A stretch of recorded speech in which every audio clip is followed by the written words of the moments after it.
4절에서 7절 말씀입니다. 제가 가진 성경은 신약성경 277면에 있습니다. 찾으신 줄 알고 우리 함께 한 목소리로 봉독하시겠습니다.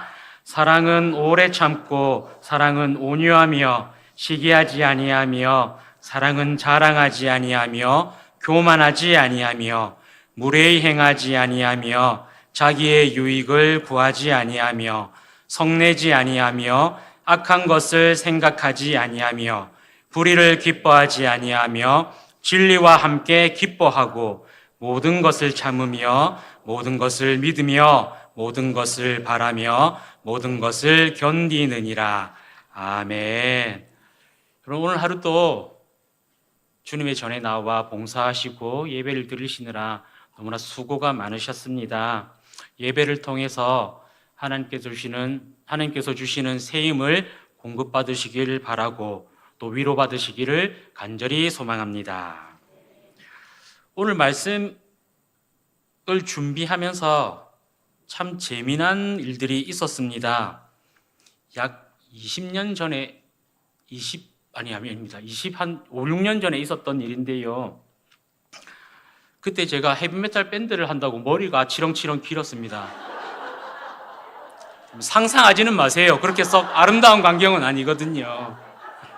상상하시면 꿈에 나옵니다. 네.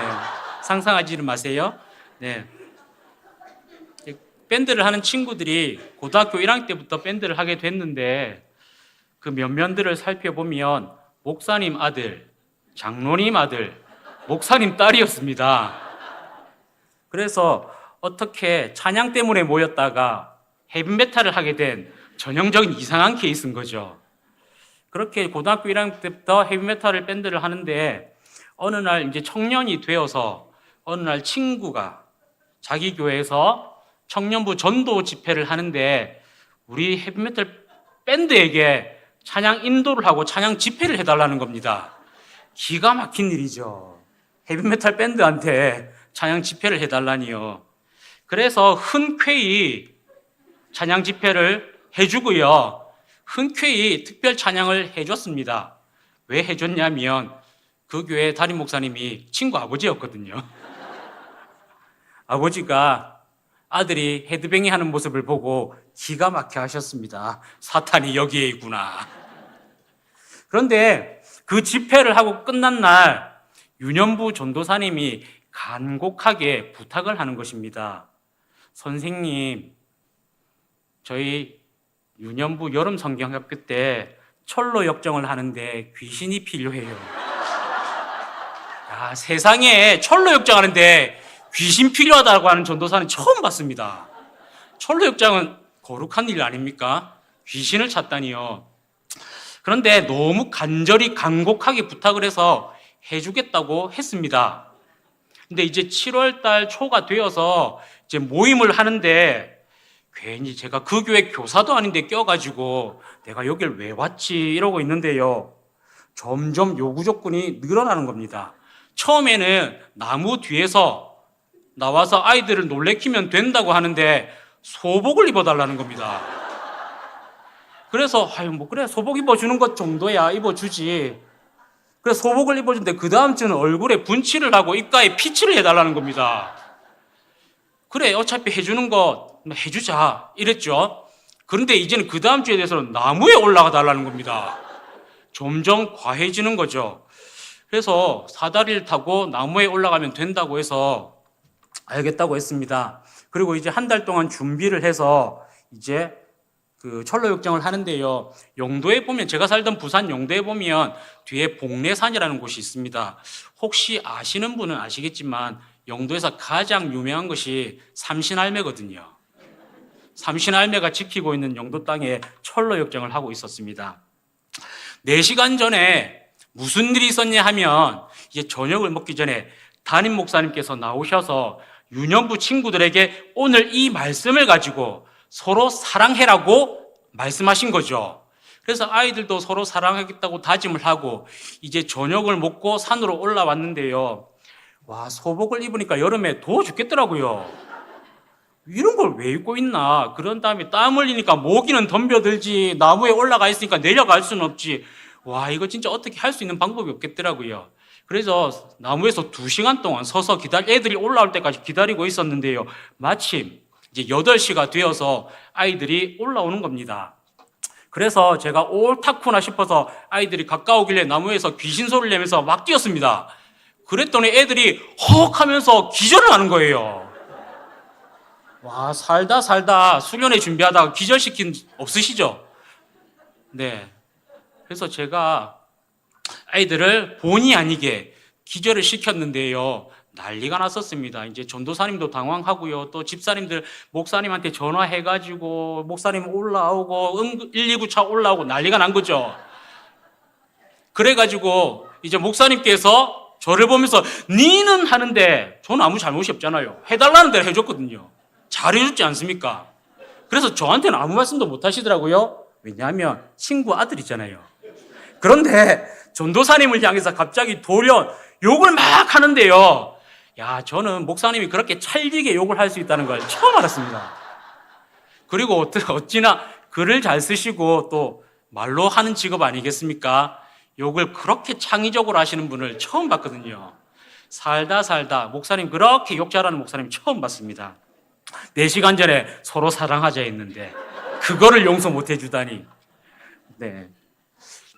여러분 혹시 20년 전에 방송되었던 우리 아이가 달라졌어요 라는 프로그램을 기억하십니까?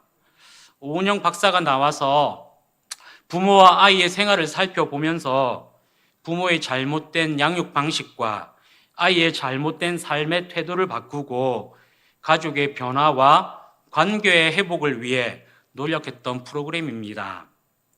요즘 반영되고 있는 금쪽 같은 내 새끼의 원조격인 셈이죠. 예전에는 우리 아이가 달라졌어요를 자주 봤습니다.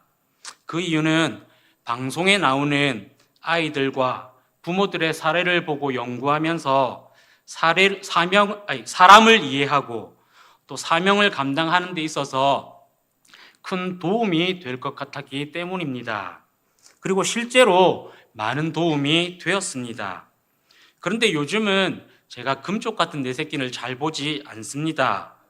첫 번째 이유는 그 프로그램을 보면 자녀를 돌보고 있는 한 사람으로서 가슴이 너무 아프기도 하고요.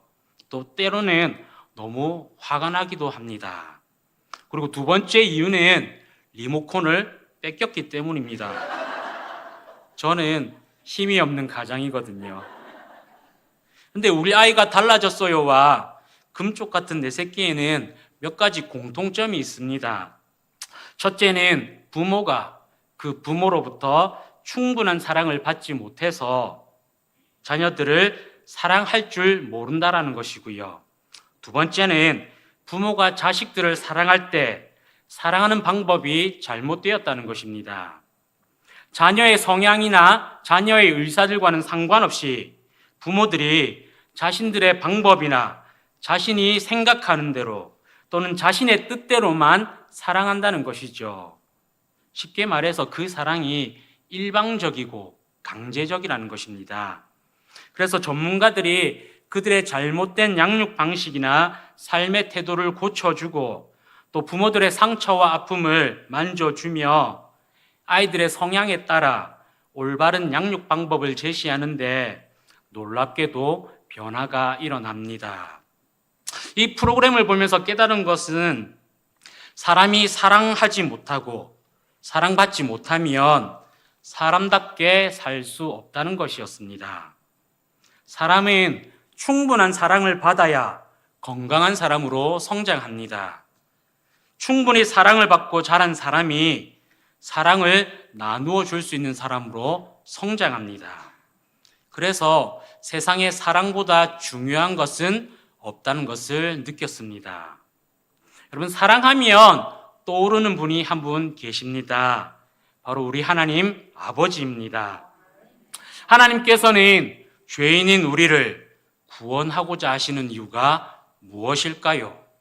바로 사랑 때문입니다. 사랑하기 때문에 용서하셨고 사랑하기 때문에 하나밖에 없는 아들을 내어주셨습니다. 그렇기에 하나님은 사랑이시다라고 합니다. 오늘은 이 말씀을 통해서 사랑에 대해서 배우고자 하는데요. 말씀을 나누기에 앞서 바울이 왜 고린도 교회 교인들에게 사랑에 대해서 얘기를 하는지 본문의 배경에 대해서 간단하게 말씀드리고자 합니다. 먼저 고린도 교회는 심각한 분열과 분쟁이 있었습니다. 바울을 따르는 사람들, 아볼로를 따르는 사람들, 베드로를 따르는 사람들, 그리고 예수님을 따르는 사람들로 나뉘어져서 서로 반목하고 대립을 한 것이죠. 두 번째 문제는 고린도라는 도시는 다문화 다민족으로 인하여서 우상숭배가 만연한 곳인데 고린도에 살던 사람들이 세례를 받고 그리스도인들이 되었음에도 여전히 우상숭배와 이방의 문화를 버리지 못했습니다. 그래서 문화적인 갈등으로 인해서 분란이 생긴 것이죠. 세 번째는 이단의 문제이고 네 번째는 고린도 교회는 성령의 은사가 풍성한 곳이었지만 서로가 자신이 받은 성령의 은사들이 최고라며 다툼을 일으켰습니다. 이렇게 분란과 다툼을 겪고 있는 고린도 교회와 그리스도인들에게 바울은 모든 은사 중에서 사랑이 제일 중요하다고 가르치며 사랑의 속성 혹은 사랑의 덕목에 대해서 말하는데요. 사랑의 속성이 무려 15가지나 됩니다. 이 사랑의 속성 혹은 덕목에 대해서 여러분들도 아주 잘 아시겠지만 한 번 더 짚고 넘어가도록 하겠습니다. 사랑은 오래 참고 온유하며 시기하지 않고 자랑하지 않고 교만하지 않는 것입니다. 또 사랑은 무례하지 않는 것이고 자신의 유익을 구하지 않고 성내지 않고 악한 것을 생각하지 않으며 불의를 기뻐하지 않고 진리를 기뻐하는 것입니다. 또 사랑은 모든 것을 참고 믿고 바라고 견디는 것입니다. 사랑에 대해서 잠시 살펴보았는데요. 여러분들께서는 이렇게 누군가를 사랑하실 수 있으시겠습니까? 말씀을 나누기 위해 사랑의 속성을 반복해서 읽으며 느낀 것이 있습니다. 첫 번째는 이 15가지의 속성 중에 쉬운 것이 하나도 없다는 것이었습니다. 그리고 이 모든 사랑이 가능한 분은 오직 우리가 믿고 있는 하나님밖에 없다는 것이죠. 그래서 하나님의 사랑이 얼마나 크고 깊은지, 얼마나 놀라운지 다시금 깨달을 수 있었습니다. 그리고 두 번째는 사랑의 속성 또는 덕목들이 모두 실천의 영역에 있다는 것입니다. 이 본문 말씀에 나열된 사랑의 속성을 보시면 사랑에 대한 정의나 개념이 아닙니다. 지식적으로 사랑에 대하여 설명한 것이 아닙니다. 사랑은 말로 이루어지는 것이 아니라 실천해야 하고 행동해야 한다라는 것이죠. 사랑이 어려운 이유가 바로 여기에 있습니다. 사랑은 실천해야 되기 때문에 어려운 것입니다.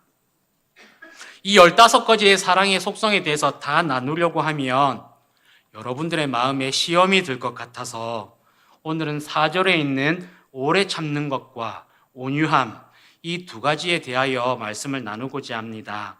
먼저 바울은 사랑은 오래 참는 것이라고 말합니다. 오래 참다라는 말의 원래 의미는 내 힘으로, 내 마음으로 도저히 이길 수 없는 것들을 참고 견딘다라는 의미와 누군가 나를 공격할 때 내가 그를 이길 수 있는 힘과 복수할 수 있는 힘을 가지고 있음에도 참는다라는 두 가지 의미가 있습니다.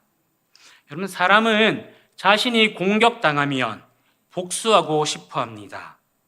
내가 힘이 없어서 복수를 하지 못하면 억울하고 화가 나는데 복수를 하고 나면 속이 시원하고 통쾌합니다.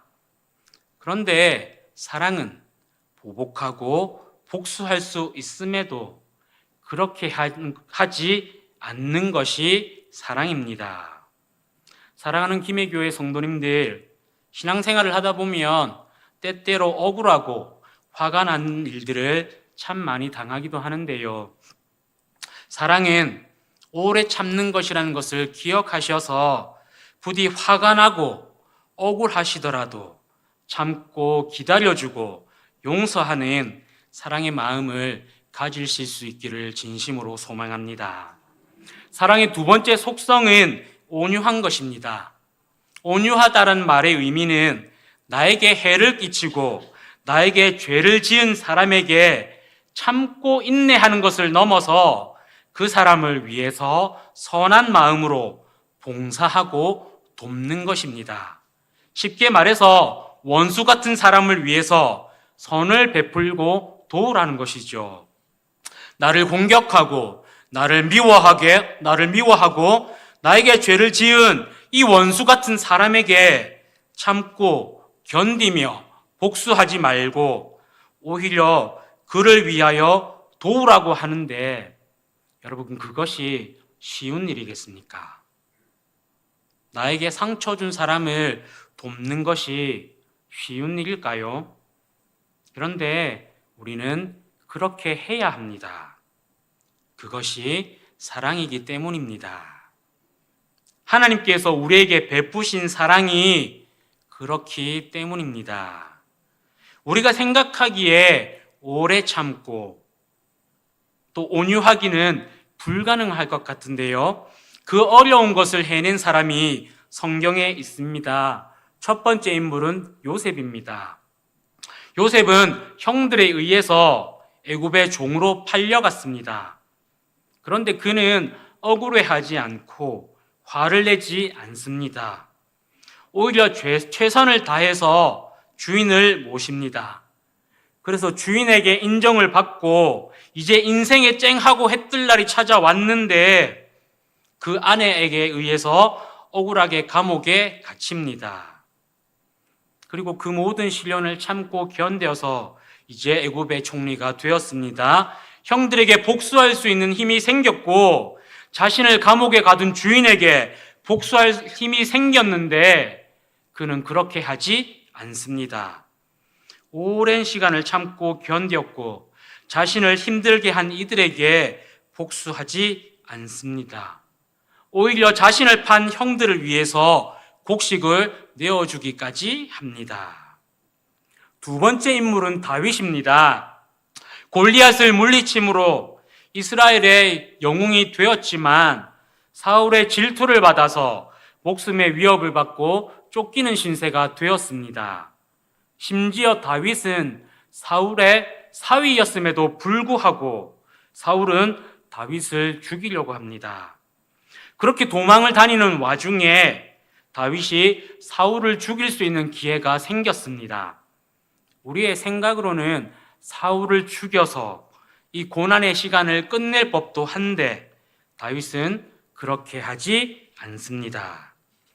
오랜 시간 종살이와 감옥살이를 하고 오랜 시간 목숨의 위협을 받아 쫓겨다니는 도망자의 신사가 되었지만 참고 견디고 복수하지 않았습니다. 너그러운 마음으로 용서하고 선을 베풀어 주었습니다. 이것이 가능한 이유는 그들이 하나님의 사람이었기 때문입니다. 마지막으로 함께 깊이 생각해야 할 질문을 드리고 말씀을 맺고자 합니다. 여러분, 만약에 하나님께서 우리를 향하여 오래 참지 않으시고 온유하지 않으셨다면 우리는 어떤 삶을 살아가고 있을까요?